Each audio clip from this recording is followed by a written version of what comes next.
asalaamaaleykum mbokk yi teel a altine ñaar fukki fan ak juróom ci dul qiyada muy weeru diggi tabaski di fukkeelu weer ak benn ci atum junni ak ñeenti téeméer ak ñeent fukk ak juróom ci gàddaay yonente bi sallallahu alayhi wa sallam dëppoo ñetti fan ci weeru juin ci atum ñaari junni ak ñaar fukk ak ñeent. ñaar fukki fan ak juróom bokkul ci lim yu fàtte yi lim bu rafet la kon tey ci altine ji rafet na li yu ci gën a taamu mooy ko ca watu wala ko ca daloo altine ju ne sunna la ci ko man mu war ko.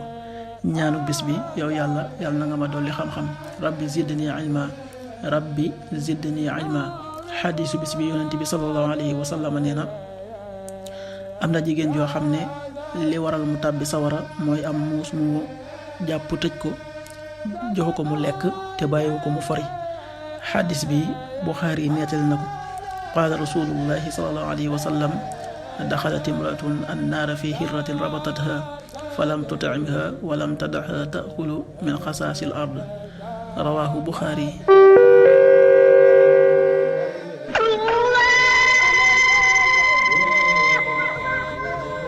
waxtu julli yi suba waxtoon dana tàbbi 5h25 juróomi waxtu yu tegal ñaar fukki simili ak juróom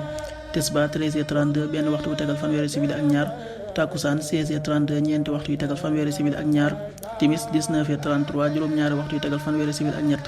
gee 20h44 juróom-ñetti waxtu yu tegal ñeent fukki simili ak ñeent. loolu mooy waxtu julli ci Touba ak li ko wër bu fekkee nekkoo Touba soo ko féetee penku ñaar fukk ak juróom-ñaari kilomètre ju ne wàññil benn simili soo ko féetee sowwu ñaar fukk ak juróom-ñaari kilomètre ju ne yokkal benn simili soo ko féetee gànnaar wala Saalum téeméeri kilomètre ju ne yokkal benn simili jant bi dana fenk 6h40 juróom benn waxtu yu tegal ñeent fukki simili di so 19h29 juróom-ñaari waxtu yu tegal ñaar fukki simili ak juróom-ñeent yàlla nanu yàlla nangul te nangul leen amin